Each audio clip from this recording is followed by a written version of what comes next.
These goats are enjoying their day as they graze away in the field at George's farm in Mbara district, western Uganda. They are part of a large quantity of goats that George has on his farm that is now commercial with huge returns.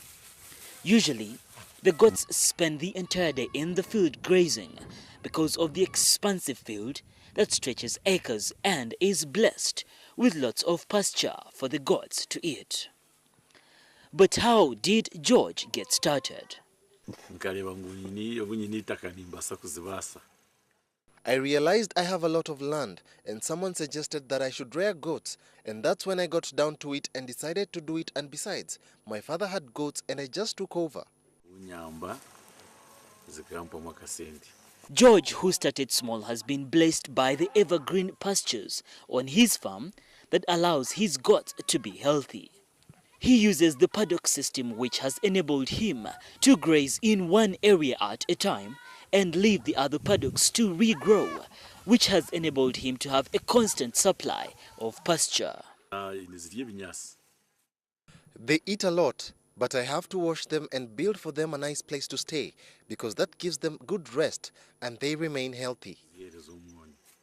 The kraals are cleaned and washed every day to ensure that there are less diseases that attack the goats which might affect their quality. But the other secret is that he uses a sand-leveled kraal, which does not give room for the ground to be a breeding ground for bacteria.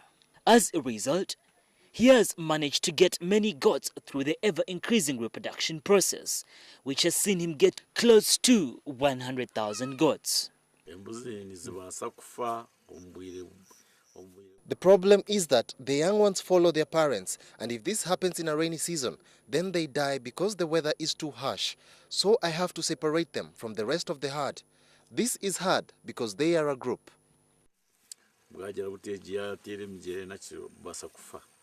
He has also managed to add a few goats to his kraal through the exchange program where he trades 6 goats for 1 he-goat.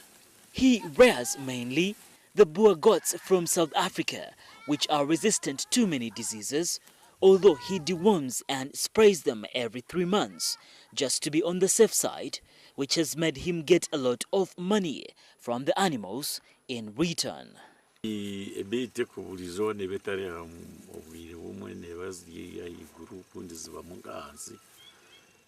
Depending on the market prices and demand, I sell them for even 500,000 sometimes. I give some to nuts and I supply clients in Rwanda as well.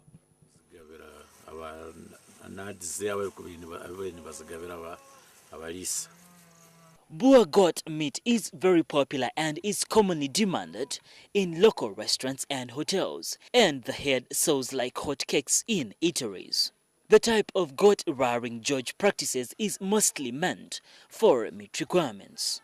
His goats produce meat, milk, skin and droppings, which are being used as manure, and the skin too can be exported to leather manufacturing countries.